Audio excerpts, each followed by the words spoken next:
Ошондон бери кайра бизди текшерүүгө алышты да. Бул коррупция менен күрөшүү жөн эле сөз экен. Сөз эркиндиги деген жөн эле сөз экен.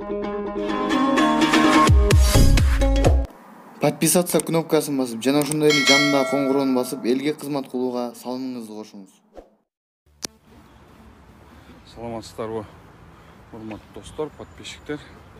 Мына биз Ак үй жака бартабыз. Мына Ак үй администрация президентага кат ташталды деп атабыз. Президенттин өзүнө мына чоң казаттын лидерлери баары тең баратабыз. Атайлап ушуну көргөзөлүү деп танткен деген биз көп нерселерди түшүнбөй атабыз.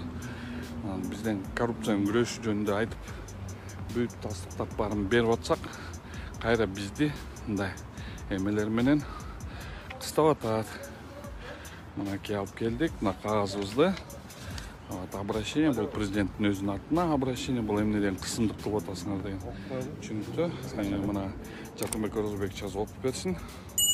Кыргыз Республикасынын президенти Сооронбай Жээнбековго аппарат башчысы Досалов Баралевич Исеналиевге.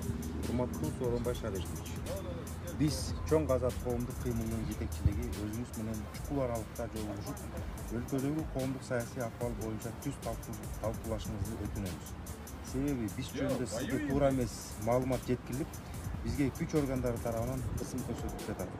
Биз мамлекеттин душмандары эмеспиз. Урматыбыз менен Мамытканов, Гасанов, Жапекеев, Касымбеков. Мына Кудай сазы мына тартип боюнча ушул чыгыш тарабындагы атайын бүткө бар экен, ошого биз салабыз. Салып койсоңуз мындай бар.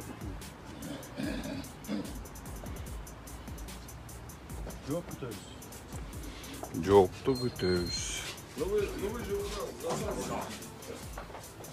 Мына президентке официальный обращение кылып атабыз. Ошол официальный обращениени мына аппарат Президенттин полку оң кол менен.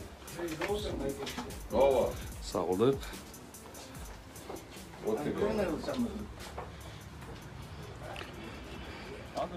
Мен телефонуңузду жазып алайын азыр.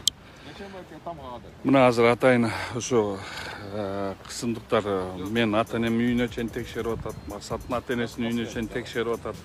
Көлдөгү мен атам өтө мындай рак оорусу менен ооруп аткан кишинин оокатын текшерип баштаптыр. Эмне себептен биздин оокатты текшерип, мейли текшергиле, андан биз эч корккон жерибиз жок. Сыймык Жапкеевдикин да бүт баарын текшерип эле болбогон нерселердин баарын жазабыз.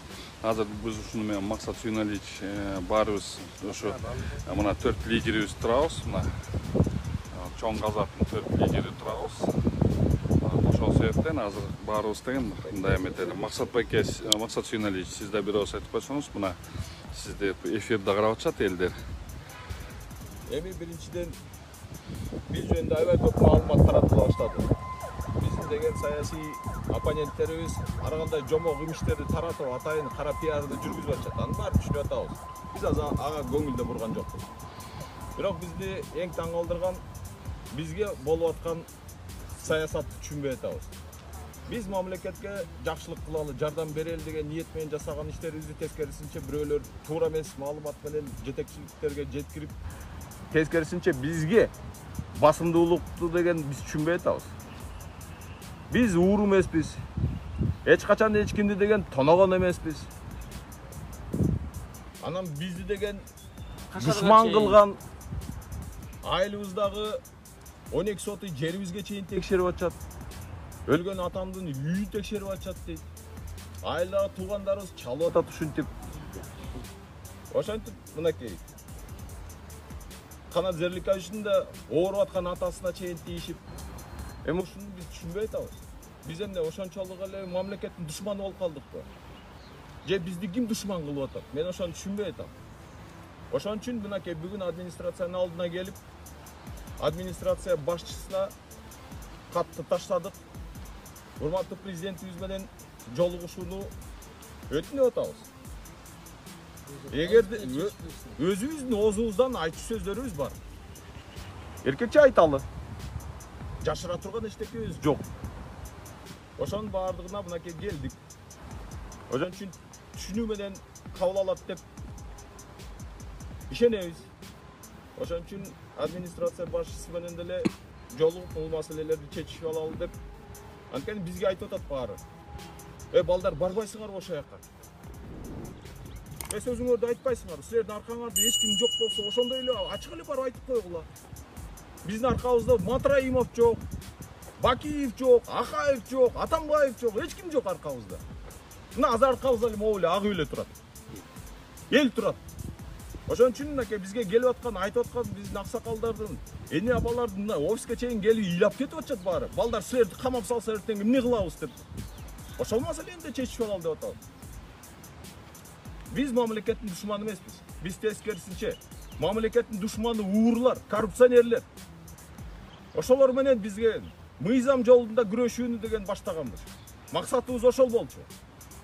Ошону деген мынакей биз жылдырып атабыз. Бирок ушунун баары деген мыйзам чегинде жасап, биз деген иш аракеттер жасап атабыз. Буга деген мен түшүнбөйм, мамлекет ушуга да каршы болобу. Биздин жакшы ниеттерибизге. Ошон үчүн дагы бир ирет суранып кетет элем мынакей. Бизди колдоочулар баарыңар деген туура түшүнгүлө. Биз деген ушакка келгенибиздин себеби ошол. Ачык эле түзө-түз маселелердин баарын чечишип алалы. Ачык айтылып алалы. Эгерде бизди душман көрсө, анда ошентип эле айтышсын. Анда атып салышсын, камап салышсын. Не кылалы анда эмне? Өлөлүбү биз дагы. Тигине өлгөн балдар деген жатпайт тигине. Биз деле алып барып ошакка көмүп салгыла анда. Мамлекеттин кызыкчылыгы ошондой эле керек болсо. Кыргызстандын келечеги үчүн мейли биз деле өлүп берели анда. Урматтуу эл журт. Мына ушул башталганына коронавирус деле башталды эле. Кухня. Ошондон бери кайра бизди текшерүүгө алышты да. Бул коррупция менен күрөшүү жөн эле сөз экен. Сөз эркиндиги деген жөн эле сөз экен. Жөн эле сөз экен. Сөз эркиндиги деген жөн эле сөз экен. Коррупция менен күрөшөбүз деген жөн эле сөз экен. Мына азыр катты туштадык. Бизди Кыргызстандын душманы кылбагыла бийлик. Биздин Хорожайыбызга чейин, Баканбайга чейин, айылдарыбызга чейин, байкелердин кашарларына чейин, жылкыларына чейин текшерип эле койгула. Биз эмне? Мына айттык, бир айдан бери турабыз. Мына биз эмнеге келдик? Президент өзү азыр эме болсун, калыстык көргөзсүн. Мына коррупция менен күрөшүп атабы, чоң кызыкка жардам берсин. Коррупция менен күрөшүп атабы, көргөзсүн. Биз эмне элдин душманыбызбы? Элдин душманыбызбы? Коррупция менен күрөшөм деп эле президент. А эмне биз күрөшүп атсак, эмне бизди кайра калпаштетип атышат? Эмне бизди кайра токмоктоп атышат? Эмне 5 сааттан мени деген мен бандитминби? 5 сааттан баарыбызды моткен. Урматтуу Сооронбай Шарипович, бизди мына сиздин да проекти дейт, Матраимовдун проекти дейт, тигинин мунун баарын бөлүп туруп эметип коюп бериңиз. Урматтуу президент, ушуну все точки над «и» надо поставить.